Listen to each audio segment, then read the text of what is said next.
Thank you for finding some time for yourself. And if you could take a moment to really take a deep, relaxing breath,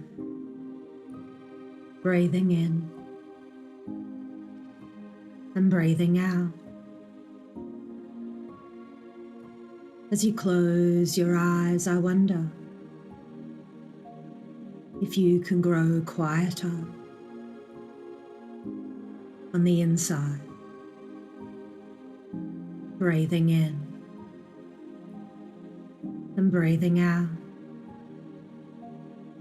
deeper into the silence, relaxing you. And as you begin to really find the right level of comfort for you, I wonder if you can really acknowledge this time, the time you created for you, created some space for yourself.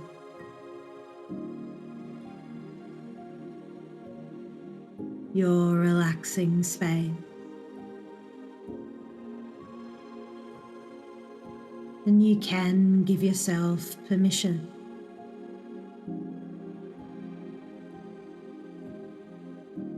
to really be here, breathing in and breathing out. And I'm curious if you can relax your face, neck, shoulders really relax into gravity, tummy, legs, feet relax.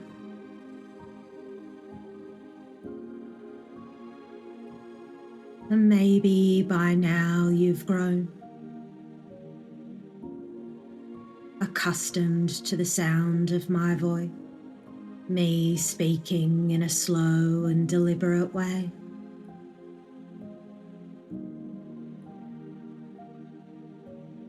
And you've grown in so many ways since hearing my voice. You've slowed down your breathing, your heart rate, your blood pressure, without me asking that of you. Moment by moment.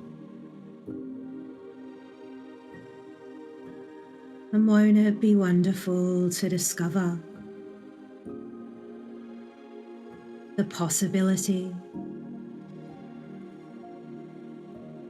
the various possibilities to explore your experience in a way that's useful, in a meaningful way. And I wonder if you can discover how little attention is needed to be completely relaxed, breathing in and breathing out, not tied to expectation or tied to the past, but somewhere else.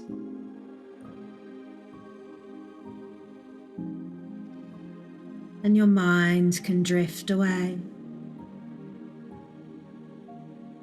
so you can really experience a soothing place that's right for you.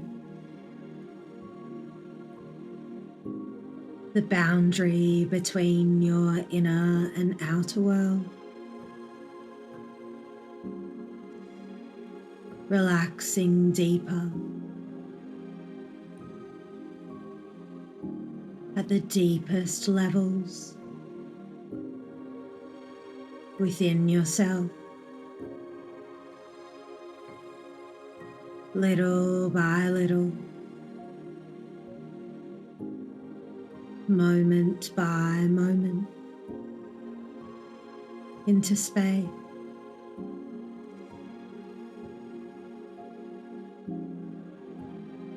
And I want to remind you how mesmerizing you are as a little newborn baby. People would have stared into your adorable little eye and wondered what you were thinking. And that will still be the case today, because no one knows what it's like to have the privilege of knowing what it's like to be you. You make the world a mesmerizing place.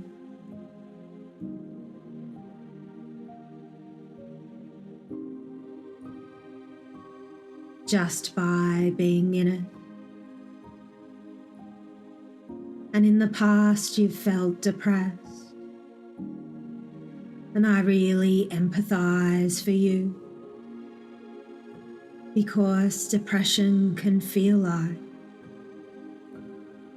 it sucks the energy right out of you. And you deserve to feel fabulous. And it reminds me that the first message from the internet in 1969 was the word low, when a computer at UCLA was linked to a computer at Stanford University. But the message was meant to read, log in. But the computer crashed before the message was sent. So the first piece of information never sent was miscommunication. And the Bible was originally handwritten, with a few tiny errors by the transcribers along the way. And the fastest transcriber could only produce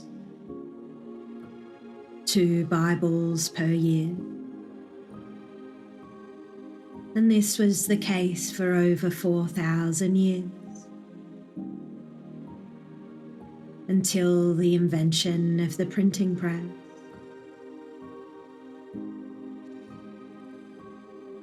And while this invention first came from China, but traditional Chinese had over 80,000 characters, the printing press was unable to thrive and reproduce at scale. Instead, in 1438, the printing press revolution started in Europe by goldsmith Johann Gutenberg. He was peddling his mass-produced Bibles across Germany and France.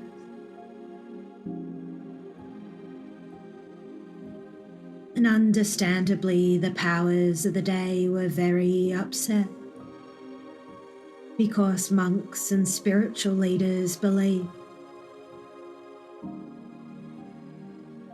that the purity and sacredness of the text was lost if it wasn't handwritten. But eventually their attention turned to printing pamphlets of their own about their own religious pursuit. And soon this technology transformed war, politics, and the world.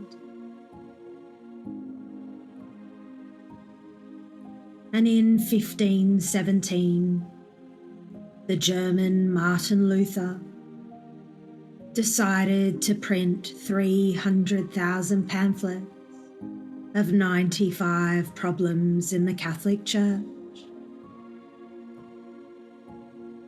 And once the Pope found out about the problem monk, it was too late. It resulted in the Protestant Reformation. It started 200 years of war and reshaped most of Europe. And in 1965, Johann Carlos decided to use his printing press downtime to print news advice each week. And this proved a great way to make money by printing news. But in search to profit from the news, the truth wasn't always told. For example, weekly letters were printed by Miss Silence Dogood, but her actual name was Benjamin Franklin. He was also the founding father of misinformation.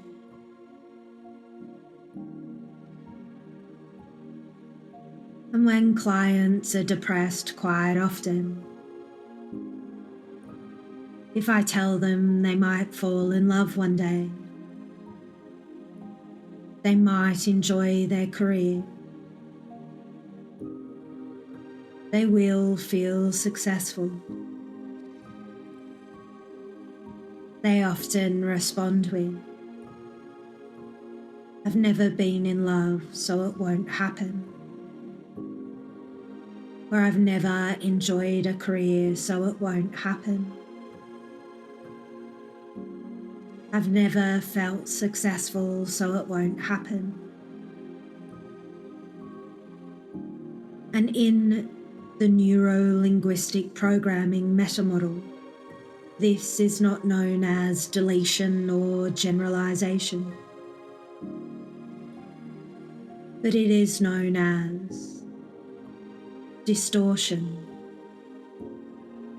a misrepresentation of reality.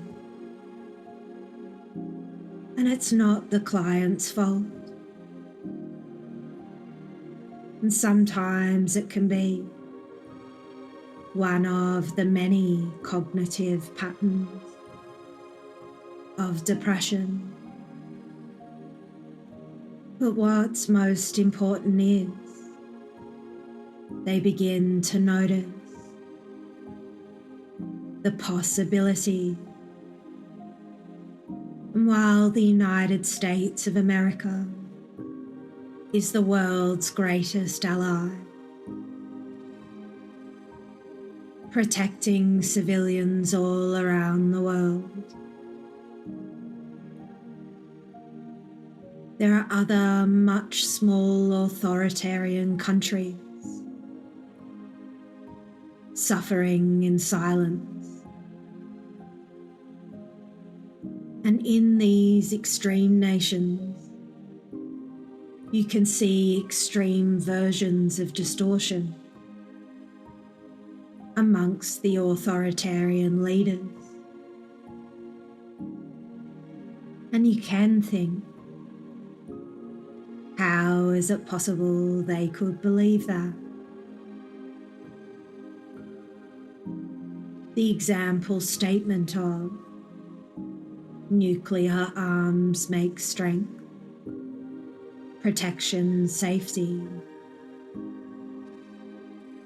You could ask one of these smaller authoritarian nations, how specifically do you know that is true in your mind? Or maybe you could question, you might call that protection, but I call it paranoia. Or maybe, are you sure that is a safe belief to hold so strongly? Or for how long could it make you safe? Or how many nukes do you need to make you safe? Make you feel safe? Or what other things could stop people from wanting to be aggressive? Or is it possible to have nuclear weapons and not be safe? Or create safety without nukes? And maybe it is scary to change, or that it's a scary belief to change. But a tree scared to release their leaves in the fall. Are you scared to change your clothes this morning? And hypnotherapist Michael Yapko shares a story about his client Kate in the book Process-Oriented Hypnosis. Her parents brought her to see him because her anxiety seemed unusually high. And maybe she was suffering because her parents divorced 3 years ago. But they thought she adjusted well to their shared custody. Kate was happy to meet Yapko and was pleased she could talk to someone about what was bothering her. And she explained, I'm stuck at home now because of the coronavirus lockdown. My school is closed. I can't see my friends in person.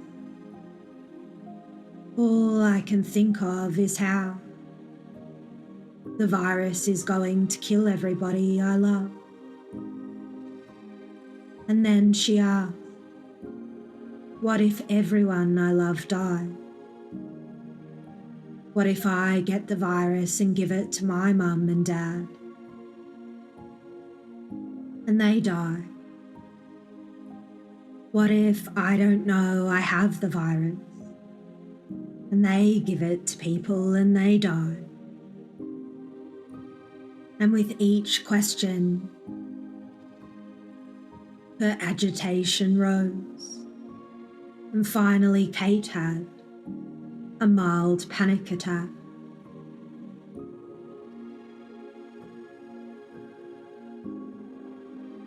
And how Kate generates her anxiety is easy to identify.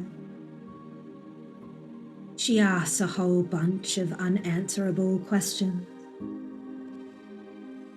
and fills in the gaps with her greatest fears.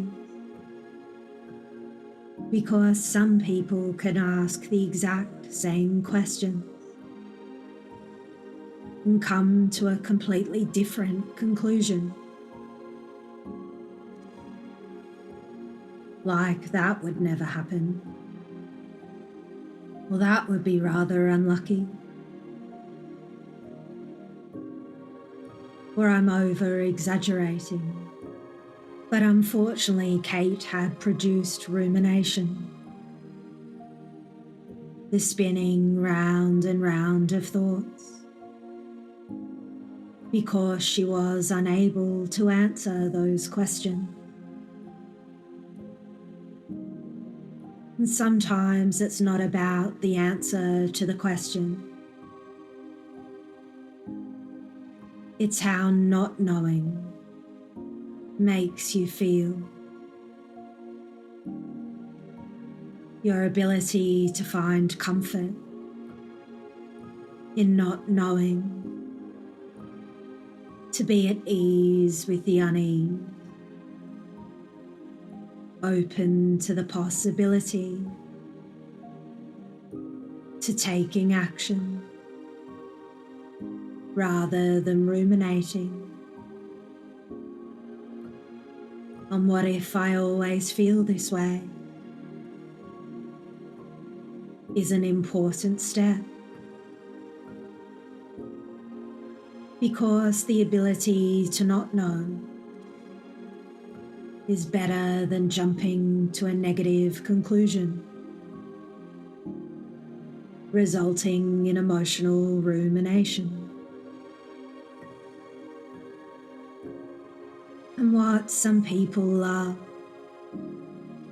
about hypnosis is it allows you to take a step back and really recognize the ambiguity,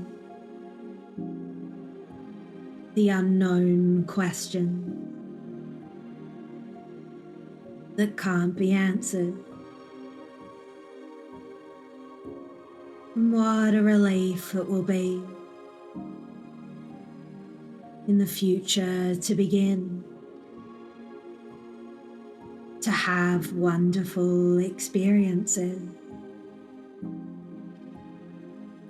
taking actions towards a fulfilling career, or maybe a loving relationship.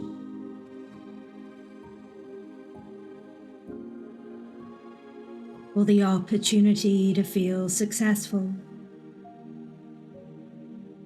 or maybe something different, or something much more than that. The possibility of opportunity.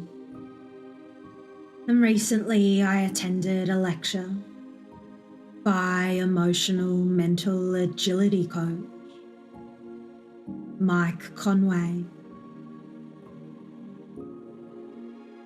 who has coached the Socceroos,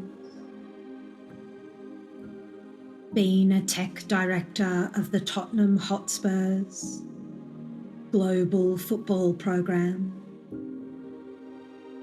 managing director of the Wiggles, and has assisted the Australian cricket team. And he shared a story about one of the athletes asking for his help. And this athlete was particularly nervous and wanted a safe space to talk. And they found a safe space the client felt safe. Because, as you probably know in sport, the players can be very anxious about losing their contracts. And this player described he was very tired, very, very tired, just before the start of a match, the start of a game.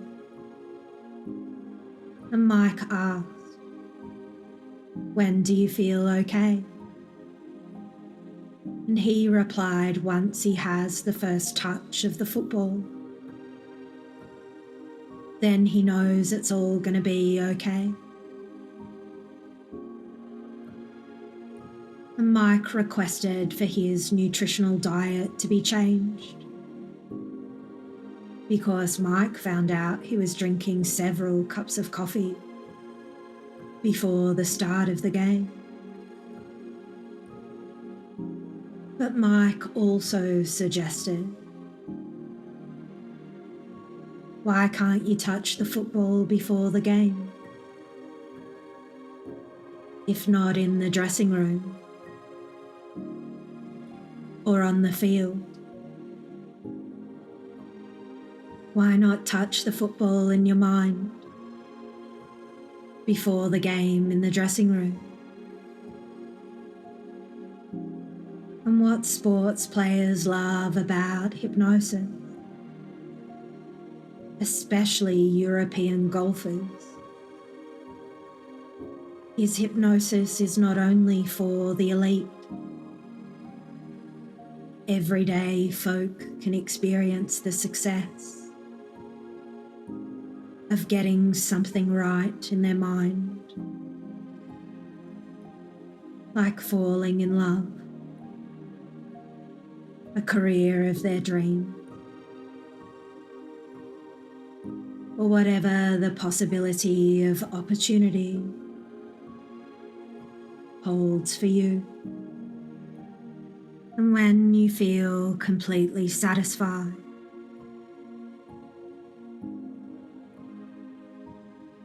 to begin to reorient yourself back to your external world. You can really stretch out,